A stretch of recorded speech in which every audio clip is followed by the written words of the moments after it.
الحمد لله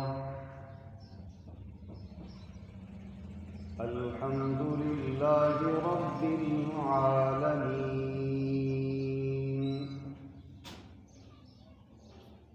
والصلاة والسلام على سيد الرسل وخاتم الأنبياء والمرسلين، وعلى آله وأصحابه الطيبين الطاهرين،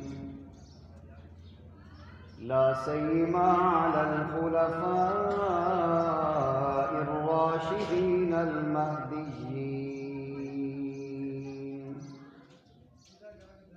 وعلى من تبعهم أجمعين إلى يوم الدين. أما بعد، فأعوذ بالله من الشيطان الرجيم. بسم الله الرحمن الرحيم. إنا هديناه السبيل، إما شاكرا وإما كفورا. وقال تعالى في مقام آخر: شهر رمضان الذي أنزل فيه القرآن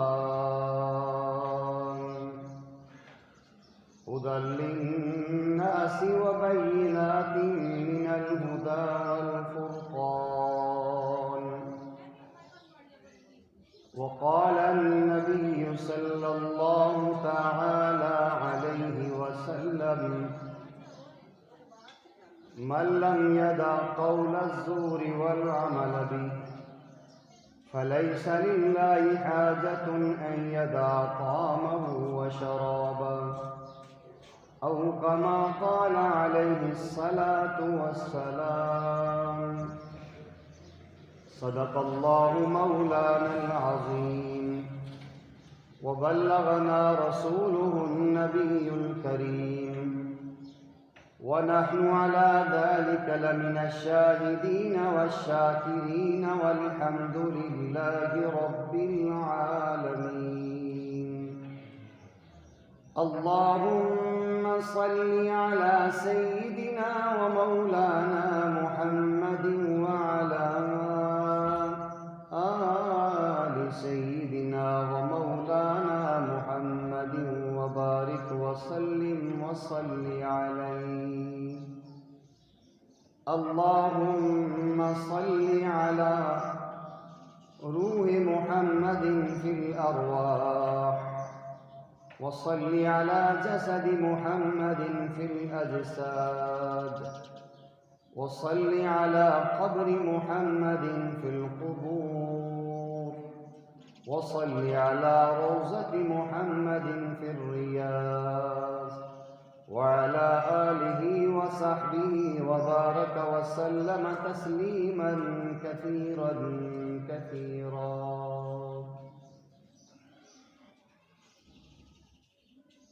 الفت میں برابر ہے وفا ہو کہ جفا ہو، الفت میں برابر ہے وفا ہو کہ جفا ہو، ہر چیز میں لذت ہے بشرطے کہ تیرے منہ میں مزہ ہو۔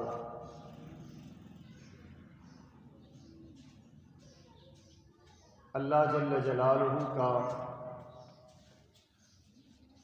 بے حد و بے انتہا لطف کرم اور احسان ہے کہ اللہ کریم جل شانہ نے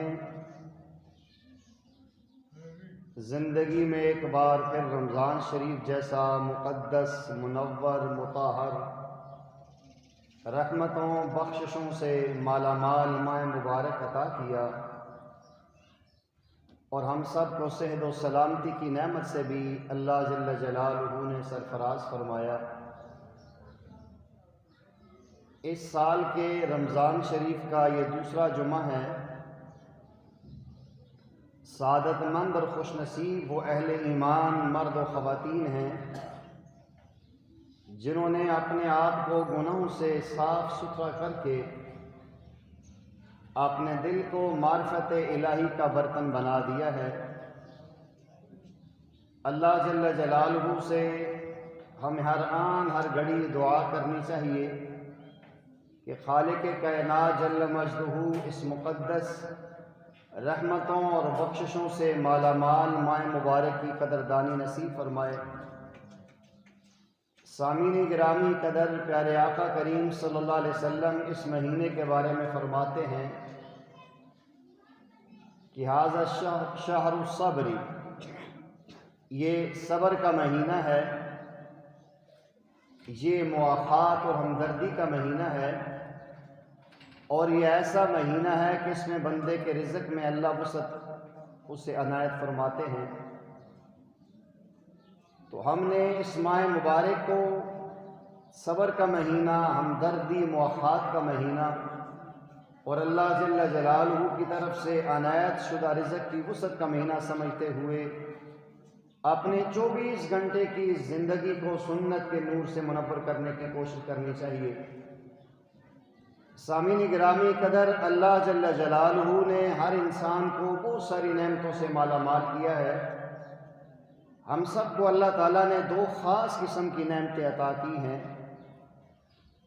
اور وہ دونوں کائنات میں بڑی قیمتی نعمتیں ہیں۔ ایک ان میں سے پھڑکتا ہوا دماغ ہے اور دوسرا دھڑکتا ہوا دل ہے۔ دل اور دماغ یہ اتنی بڑی نعمتیں ہیں کہ جس انسان کے پاس یہ نعمتیں نہیں، دل مردہ ہو جائے، انسان اس کی حرکت چھوڑ دے، مر جاتا ہے، اور دماغ اگر اس کا نہ ہو تو انسان بے وقوف، احمق اور دنیا کی ایک مثال بن جاتا ہے۔ یہ جو دھڑکتا ہوا دل ہے یا پھڑکتا ہوا دماغ ہے، یہ خالی دماغ اور دل نہیں ہے، یہ دھڑکتا ہوا دل اللہ جل جلالہ کی معرفت کا برتن ہے، عشق کا برتن ہے، محبت الہی کا برتن ہے۔ اور جو پھڑکتا ہوا دماغ ہے، یہ علم الہی کا برتن ہے۔ جس انسان کے یہ دونوں دماغ اور دل علم الہی اور معرفت الہی سے بھرے ہوئے ہوں گے، اس کی زندگی انتہائی شاندار ہوگی، اور وہ دنیا میں ایک مثالی زندگی گزار کے جائے گا۔ اور جس انسان کے پاس ان دونوں برتنوں میں سے کوئی ایک برتن بھی خالی ہوا، روحانی طور پہ، جسمانی طور پر بھی ختم ہو، خالی ہو، تب بھی نقصان دہ ہے۔ اگر روحانی طور پر بھی علم الہی کا برتن اگر خالی ہوا یا عشق الہی اور معرفت الہی کا برتن خالی ہوا تو انسان عبرت کا نشان بن جائے گا۔ ایک بندہ ہے، اس کے پاس عشق الہی کا برتن ہے، معرفت الہی اس کے پاس ہے، علم الہی نہیں ہے، تو یہ انسان بدعات میں مبتلا ہوگا، بغیر علم کے محبت کرے گا تو گمراہ ہو جائے گا۔ اور ایک بندے کے پاس علم الہی تو ہے، معلومات بڑی ہیں، لیکن اس کے اندر معرفت الہی، عشق الہی نہیں ہے، تو وہ انسان عجب، تکبر، خود پسندی کا شکار ہو کے گمراہ ہو جائے گا۔ شیطان ابلیس کو اسی خود پسندی اور عجب نے گمراہ کیا تھا۔ اس کے پاس علم الہی کا برتن موجود تھا، بڑی معلومات اور بڑی اس کے پاس دنیا کی تاریخ کے سارے نشیب و فراز موجود تھے، اور اس نے اپنی اسی عقل کی بنیاد پہ اللہ جل جلالہ کے سامنے ٹکراؤ کی پالیسی اختیار کی۔ اللہ جل جلالہ نے سے کہا کہ آدم کو سجدہ کرو۔ تمام فرشتوں سے کہا گیا کہ آدم علیہ السلام اللہ جل جلالہ کے خاص علم کی بنیاد پہ، معرفت کی بنیاد پہ اس مقام پہ فائز ہو چکے تھے کہ فرشتوں نے بھی بے بسی کا اظہار کیا کہ سبحانک لا علم لنا الا ما علمتنا انک انت العلیم الحکیم۔ اور آدم علیہ السلام نے ان تمام سوالات کے جواب دیے۔ اس کے پاس علم الہی تو تھا، اس نے کہا جی انا خیر منہ خلقتنی من نار وخلقتہ من طین۔ معلومات یہ بتلاتی ہیں، علم یہ بتلاتا ہے کہ جس کے بعد جتنا زیادہ علم ہو وہ فائق ہوتا ہے۔ اس نے کہا جی میں اعلیٰ ہوں، عرفہ ہوں، میں آدم کے سامنے سجدہ نہیں کر سکتا۔ ایک اللہ والے فرماتے ہیں کہ شیطان کے پاس علم کی عین بھی تھی، عبادت کی عین بھی تھی، عابد بھی بہت بڑا تھا، معرفت کی عین بھی تھی کہ بہت بڑا عارف بھی تھا، کہ اللہ جل جلالہ کے غصے پر اللہ کی رحمت حاوی ہے، فوراً اس نے مہلت مانگ لی۔ ایک عین کی کمی تھی، وہ عشق الہی کی عین اس کے پاس نہیں تھی۔ علم کی عین بھی تھی، عبادت کی بھی تھی، معرفت کی عین تھی، عشق کی عین نہیں تھی، گمراہ ہو گیا۔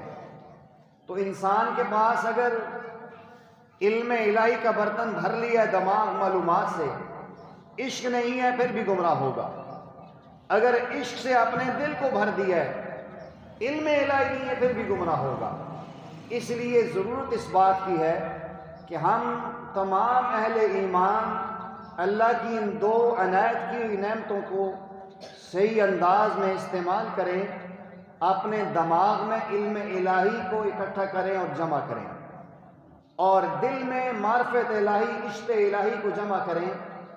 علم الہی اور عشق الہی جمع ہوگا تو ہم انشاءاللہ کامل اہل ایمان بنیں گے۔ آج ہم دنیا میں دیکھتے ہیں کہ آج سے پہلے جو ہمارے اسلاف، مشائخ، صوفیاء، اولیاء، اتقیاء تھے، انہیں اللہ جل جلالہ نے دونوں نعمتیں کمال درجے کی دی ہوئی تھی۔ اللہ کی محبت بھی انتہا درجے کی تھی، اور علمی کمال کا اللہ جل جلالہ نے دیا تھا۔ لیکن آج ہمیں خال خال ایسے لوگ نظر آتے ہیں جن کو اللہ نے دونوں نعمتیں دی ہوئی ہیں، بہت کم۔ یعنی آپ یوں کہہ سکتے ہیں کہ آٹے میں نمک کی طرح ہے۔ یہ کیا وجہ ہوئی کہ جو اسلاف اور مشائخ، سلف و صالحین ان نعمتوں کو لے کے چل رہے تھے، آج ہم ان نعمتوں سے محروم عمومی طور پہ کیسے ہو گئے ہیں؟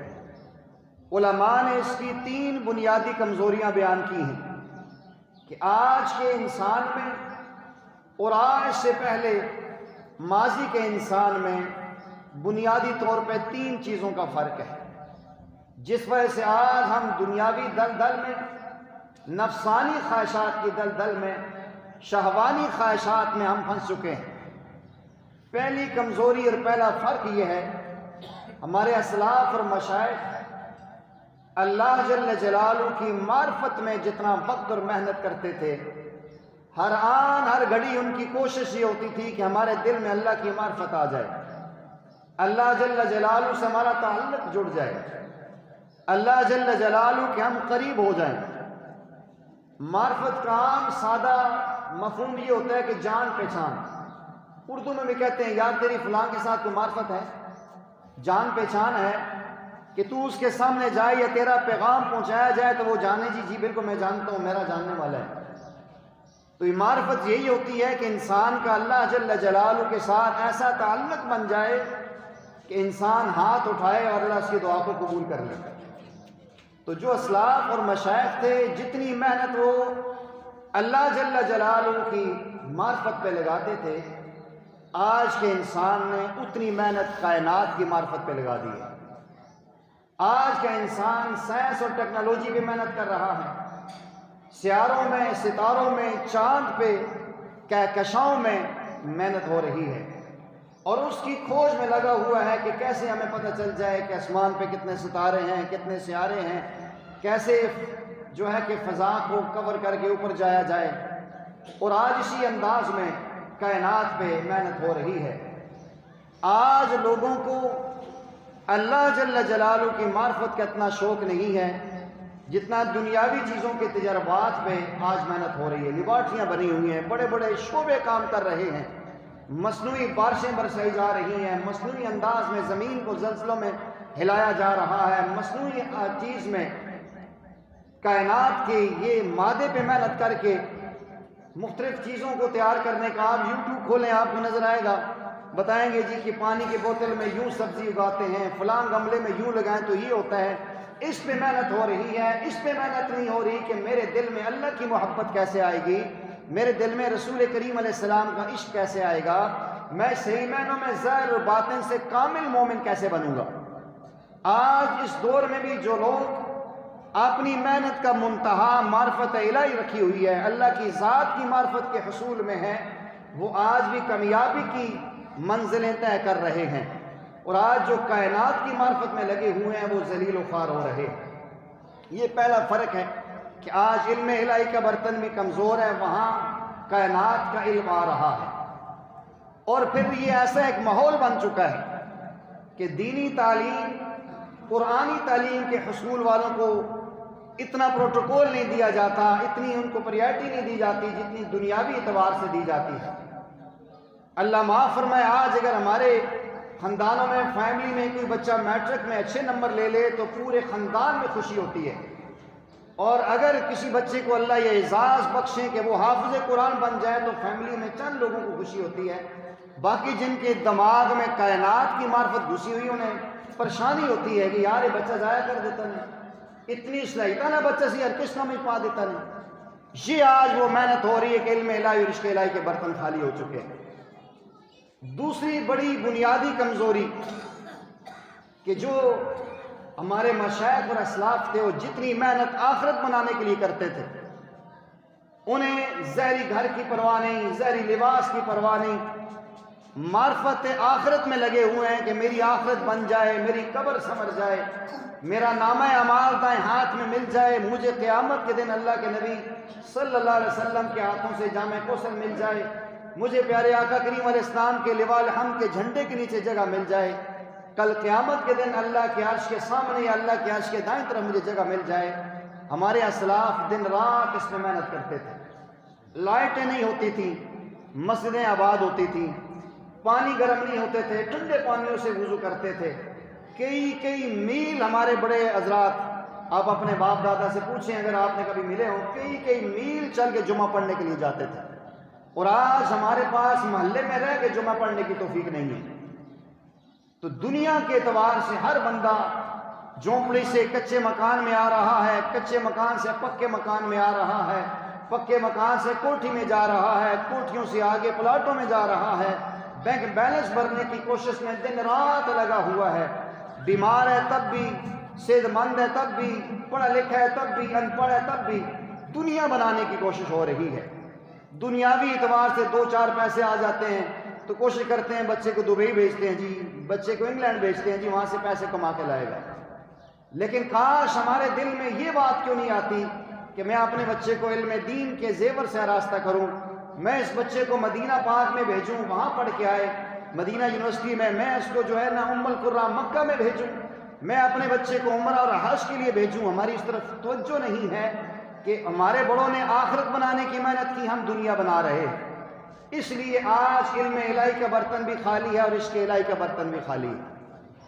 تیسری اور بڑی جو کمزوری آج معاشرے میں ہے، ہمارے بڑوں نے اپنی روح کو بنایا ہے، اپنی روح کو توانا بنایا ہے۔ روح کیسے تندرست و توانا ہوتی ہے؟ یہ روح آسمان سے آئی ہے، جس طرح ہمارا بدن زمین سے بنا ہے، روح ہماری آسمان سے آئی ہے اور یہ اللہ کا امر ہے، اور اس کائنات میں سب سے زیادہ قیمتی چیز یہ روح ہے۔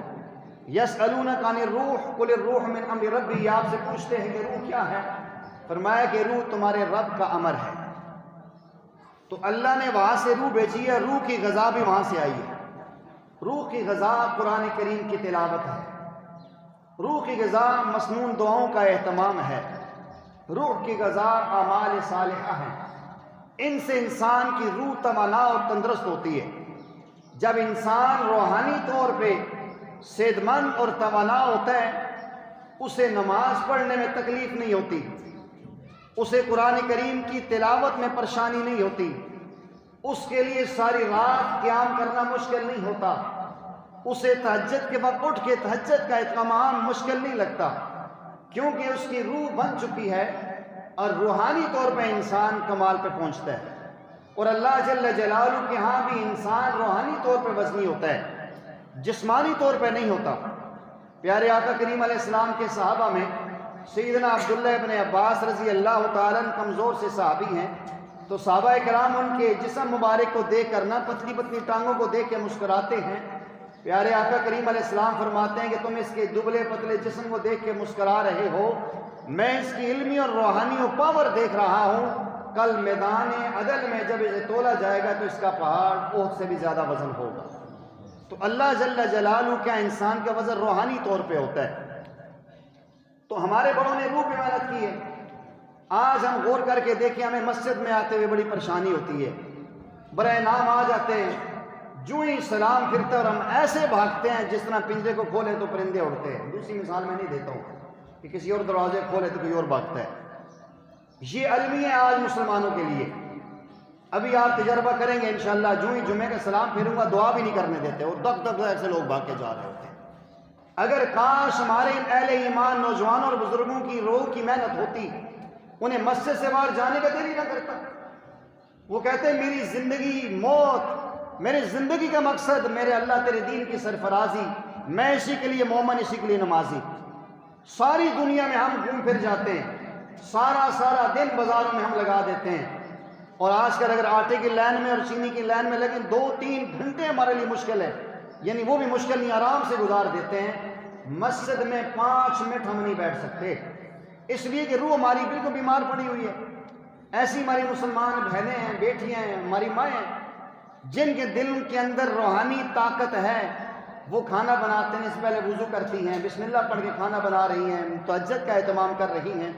الحمدللہ بہت ساری اس دنیا میں ایسی، ہمارے علاقوں میں ایسی خواتین ہیں کہ ایک دن میں کئی پارے تلاوت کرتی ہیں۔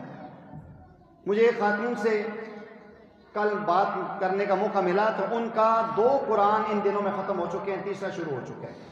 اس کے بھی بچے ہیں، اس کے بھی بیوی ہے، اس کے بھی خامند ہے، اس کا بھی گھر ہے۔ پڑھنے والے بہت کچھ کر لیتے ہیں۔ مولانا زکریا رحمہ اللہ نہیں لکھتے کہ ہماری گھر کی خواتین اٹھتے بیٹھتے جھاڑو دیتے ہوئے 10 پاروں کی روز تلاوت رمضان کے علاوہ کر لیتی ہیں۔ آج جن مسلمان بہنوں کی روحانی غذا نہیں ملی ہوئی، آج ان کے لیے عبادت کرنا مشکل ہے۔ تو ہم نے روح کو چھوڑے، اپنے بدن پہ محنت کر رہے ہیں۔ آج غریب سے غریب بندہ، اگر آپ دیکھیں یہ کچرا اٹھانے والے کو بھی نا، کچرے اٹھانے کے بعد اس کا لباس دیکھیں، اچھا لباس پہنا ہوگا، بہترین جوتی پہنی ہوگی، اچھا موبائل اس کے پاس ہوگا، بہترین پرسنالٹی اس نے ظاہر کی ہوگی، جسم پہ اتنی محنت ہے، اور روحانی طور پہ ہم کہاں جا رہے ہیں؟ یہ 3 وہ بنیادی کمزوری ہیں آج ہمارے اندر کہ ہم نے اللہ کی معرفت چھوڑ دی ہے، دنیا کی کائنات کی معرفت میں لگ چکے ہیں۔ ہم نے روح کی محنت چھوڑ دی ہے، ہم بدن کی محنت پہ لگ چکے ہیں۔ ہم نے آخرت کی محنت چھوڑ دی، ہم دنیا کی محنت میں لگ چکے ہیں۔ یہی وجہ ہے کہ آج ہم ناکامیوں کی دلدل میں پھنس رہے ہیں۔ اللہ جل جلالہ نے ہر انسان کو بڑی صلاحیتیں دی ہیں، یہ نہیں ہے کہ آج ہمارے اندر صلاحیتیں نہیں ہیں۔ پیارے آقا کریم علیہ السلام فرماتے ہیں الناس معادن، یہ سارے انسان کانے ہیں، کانے۔ ایک جملہ عام طور پہ نا، کوئی بندہ ایک بات کر رہے کہ یار تیری گل تو لکھ روپے لیا، تو نے بڑے لاکھ روپے کی بات، کروڑوں کی تو نے بات کی ہے۔ پیارے آقا کریم علیہ السلام کے جملے کو سمجھیں، چھوٹا سا جملہ ہے۔ آپ نے فرمایا الناس معادن، انسان کانے ہیں۔ کیا مطلب؟ جس طرح ہماری دنیا میں لوہے کی کان ہوتی ہے، تانبے کی کان ہوتی ہے، سونے کی کان ہوتی ہے، کوئلے کی کان ہوتی ہے، ان کانوں سے ان چیزوں کو نکالا جاتا ہے۔ عام انسان کو نہیں پتا، وہ تو پہاڑ دیکھتا ہے، وہ GDC والا محکمہ ہے یا وہ معدنیات والا محکمہ ہے، ان کی نگاہ ہوتی ہے، اور وہ اپنی مشینری کی سے دیکھ لیتے ہیں کہ یہاں کوئلہ ہے، یہاں سونا ہے، یہاں چاندی ہے، یہاں پٹرول ہے، یہاں ڈیزل ہے۔ جس طرح اللہ تعالیٰ نے زمین میں، پہاڑوں میں صلاحیتیں رکھی ہیں کہ ان کے اندر اللہ نے خزانے رکھے ہوئے ہیں، پیارے آقا فرماتے ہیں، اس حدیث کے مفہوم میں اشارہ ملتا ہے، ہر انسان میں بڑے خزانے، ہر انسان میں بڑی صلاحیتیں، ہر انسان کے اندر بڑے کمالات ہیں، لیکن وہ کمالات خود نظر نہیں آتے۔ ان کمالات کے حصول کے لیے محنت کرنی پڑتی ہے، اور ان شرائط پہ محنت ہوگی تو ہر انسان کے اندر کوالٹی نظر آئے گی۔ لوگ کہتے ہیں محمد بن قاسم پیدا نہیں ہو رہا، سلطان ٹیپو نہیں، اسی انسانیت سے پیدا ہوا ہے نا، وہ جو بڑے لوگ تھے انہی لوگوں سے پیدا ہوئے، آج کیوں نہیں پیدا ہو رہے؟ میں کل کسی مثال سے آپ کو سمجھاتا ہوں۔ ایک آم کا بیج ہے، مالٹے کا بیج ہے، وہ کتنا سا ہوتا ہے؟ چھوٹا سا دانہ ہوتا ہے.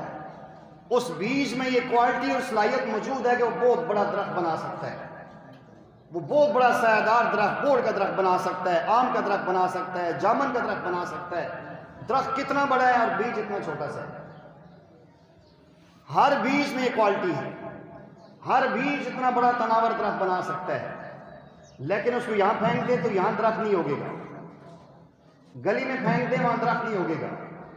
اس کے لیے سب سے پہلے 3 شرطیں ہمیں کرنی پڑیں گی. زمین کو نرم کرنا پڑے گا، اس زمین کے اندر کوئی کھاد ڈالنی پڑے گی، پھر وہ بیج ہم اس زمین کے اندر لگائیں گے، نرسریوں میں لوگ لگاتے ہیں. اس کے بعد اس کو پانی کا ترونکا لگائیں گے اور ایک مالی اس کی حفاظت کرے گا. جس بیج کو یہ 3 باتیں مل گئیں، نرم زرخیز زمین ملی، خوراک کے لیے پانی ملا اور نگرانی کے لیے مالی ملا، وہ ایک بیج اتنا بڑا تناور درخت بنے گا کہ وہ ایک نہیں انسانوں کو کھلائے گا. اس کے ساتھ کے باقی بیج گلی میں پھینک دیں، روڈوں میں پھینک دیں، وہ 100 سال پڑے رہیں، ان سے بیج سے درخت نہیں بنے گا. ایسے ہی ہر انسان میں اللہ نے کمالات رکھے، لیکن ان کمالات کے حصول کے لیے اس کے دل پر ایمان کی محنت ضروری ہے. اس کے دل کی بستی کو ایمان کے نور سے مزین کرنا پڑے گا، پھر اس کو ایمان اور اعمال کا پانی دینا پڑے گا، اور پھر کسی کامل اللہ والے کی صحبت اسے اختیار کرنی پڑے گی. پھر جا کے وہ انسان اتنی معرفت کے خزانے اپنے اندر سے نکالے گا کہ آپ حیران ہو جائیں. دنیا میں بڑے بڑے لوگ آئے ہیں اور انہیں بڑی محنتیں کی ہیں، اور محنتیں کر کے انہوں نے کمالات تک اپنے آپ کو پہنچایا. انسان انفرادی طور پہ محنت کرتے اسے نظر نہیں آتا. بہت ساری مثالیں. شاہ اسماعیل شہید رحمۃ اللہ علیہ بہت بڑے مجاہد گزرے ہیں، تحریک آزادی میں بڑی ان کی قربانیاں ہیں. سید احمد شہید رحمہ اللہ ان کے استاد ہیں. یہ ان کے پاس گئے اور جا کر کہنے لگے، حضرت میں نے 100 نفل پڑھے، 2 کر کے 50 دفعہ میں نے 100 نفل پڑھے ہیں، اس لیے کہ میری کم از کم 2 رکعت نماز ایسی ہو کہ اس میں خیال نہ آئے. 2 پڑھے، پھر 4 پڑھے، 6 پڑھے، 8 10 پڑھتے پڑھتے میں نے 100 نفل پڑھے ہیں، کوئی ایک نفل بھی ایسا نہیں ہے جس میں میرے اندر خیال نہ آیا. کبھی کس چیز کا خیال آیا، کبھی کس چیز کا. میں پریشان ہو گیا، میں کیا کروں. سید احمد شہید رحمۃ اللہ علیہ پیر ہیں، سید اسماعیل شہید ان کے مرید ہیں. حضرت فرمایا کوئی بات نہیں، آج صبح تہجد میں آ کر ہمارے ساتھ پڑھنا. ابھی تہجد میں 2 رکعت کی نیت کی ہے، 1 رکعت پڑھی ہے اور دوسری رکعت میں وہ کیفیت بنی، ہچکی بن گئے، سلام تک نہ پھیر سکے. عجیب مدوشی میں اللہ کی محبت اور معرفت مل گئی. ایک تو وہ زمین بنی ہوئی تھی، پیر صاحب نے استاد جی نے بیج بھی لگا دیا تھا، اب یہ پانی ڈالے اور توجہ کی ہے تو اللہ تعالیٰ نے یہ کیفیات دے دی. آج میں اور آپ دیکھیں ہماری عبادات کا کیا حال ہے. رمضان شریف کا مہینہ جا رہا ہے، جو میں نے حدیث پڑھی اس لیے آخر میں 1-2 منٹ میں بات کروں گا. آج ہم دیکھیں پیارے آقا کریم علیہ السلام نے نماز کی 2 کیفیات ہمیں دی ہیں. انت عبد اللہ کانک تراہ فلم ترا فانه یراک. یا تو مشاہدے کی حالت میں نماز پڑھو کہ اپنی آنکھوں میں ایک کیفیت پیدا کرو کہ میں اللہ کو اپنے سامنے دیکھ رہا، یوں عبادت کرو.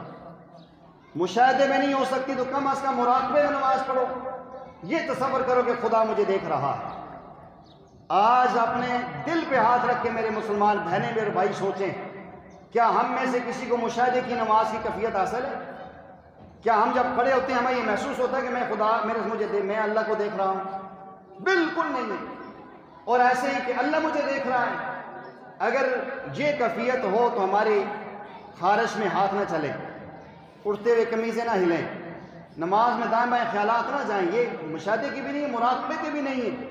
آج ہماری نمازیں خیالات سے بھری ہوئی ہیں، نمازوں میں محنت نہیں. ہم کہتے ہیں آٹومیٹیکلی خود محنت ہو جائے گی، نہیں ہوگی. اس لیے ضرورت اس بات کی ہے، اگر آپ بیج کی مثال سمجھیں، اپنے دل کی زمین کو نرم کریں، اور دل کی زمین نرم ہوگی قرآن کی تلاوت سے، نبی پاک صلی اللہ علیہ وسلم پہ درود و سلام پڑھنے سے، کثرت سے استغفار سے، اپنے اندر عمدہ اور بہترین اخلاق پیدا کرنے سے یہ زمین بنے گی. پھر ایمان کا بیج الحمدللہ ہم سب کے پاس موجود، ہم سارے مسلمان ہیں. اس ضمیر میں جب بیج لگائیں گے پھر اللہ والوں کی صحبت کا اثر ہوگا۔ مساجد مدارس اللہ نے ماحول دیا ہوا ہے، اللہ تعالیٰ نے اس ماحول سے بھی اگر ہم فائدہ نہیں اٹھاتے ہم بد نصیب ہیں۔ ایک اللہ والوں کی میں نے رات میں بات عرض کی، ایک اللہ والے فرماتے ہیں جب یہ پڑھتا ہوں نا کہ اللہ تعالیٰ رمضان میں سرکش شیاطین کو پکڑ لیتے ہیں، جکڑ لیتے ہیں، تو یہ اللہ تعالیٰ ہمیں سمجھا رہے ہیں کہ یہ تمہارا دشمن تھا، یہ مہینہ بڑا قیمتی ہے، یہ سال کے 11 مہینے تمہیں برگلاتا اور خیالات میں ڈالتا تھا، اس کو میں نے جکڑ دیا ہے، اب یہ میرے کنٹرول میں، تم کھل کے عبادت کرو، اب تمہیں گمراہ نہیں کر سکتا۔ دشمن کے پکڑے جانے کے بعد بھی اگر ہم عبادت نہیں کر سکتے ہم جیسا بدنصیب کون ہو؟ پیارے آقا فرماتے ہیں من لم یدع قول الزور والعمل بہ، جس انسان نے روزے کی حالت میں برے کام نہیں چھوڑے، بری باتیں نہیں چھوڑی، غیبت کر رہا ہے، جھوٹ بول رہا ہے، گالی دے رہا ہے، گانا سن رہا ہے، بدنظری کر رہا ہے، سارے گناہ کر رہا ہے اور زبان سے بھی ایسی باتیں نکال رہا ہے، فرمایا کہ من لم یدع قول الزور والعمل بہ فلیس للہ حاجۃ ان یدع طعامہ و شرابہ، اللہ کو کوئی پرواہ نہیں اس کے بھوکے اور پیاسے رہنے، یہ خواہ مخواہ بھوکا پیاسا رہا کہ اپنی جان کو تکلیف دے رہا ہے۔ جو روزے کا بدلہ اللہ نے دینا ہے اس بنیاد پہ نہیں ملے گا۔ ہم یہ سمجھتے ہیں کہ روزہ بس کھانے پینے سے بعد سامنے روک دیا اور صبح سحری کھا لی، سو گئے، فجر بھی کوئی نہیں پڑھی، قرآن بھی کوئی نہیں پڑھا، زور بھی کر لی، عصر بھی، عشاء بھی گزار دی کھانے پینے میں، افطاری میں، بس یہ ہم انشاءاللہ بخشے بخشائے۔ یہ ہماری غلط فہمی ہے جو ہمیں گمراہی کی طرف لے کر جا رہی ہے۔ یاد رکھیں جب تک ہمارا دماغ علم الہی کا برتن نہیں بھرے گا اور ہمارا دل عشق الہی سے نہیں برابر ہوگا تو ہماری عبادات کھوکھلی ہوں گی۔ اللہ جل جلالہ سے دعا کرتے ہیں کہ اللہ مجھے، میری مسلمان بہنوں کو جہاں تک میری آواز جا رہی ہے، اپنے دماغ میں علم الہی قرآن اور حدیث کے علم کو اور اپنے دل میں عشق الہی اللہ رسول کی محبت کو بسانے کی توفیق عطا فرمائے۔ وآخر دعوانا ان الحمد للہ رب العالمین۔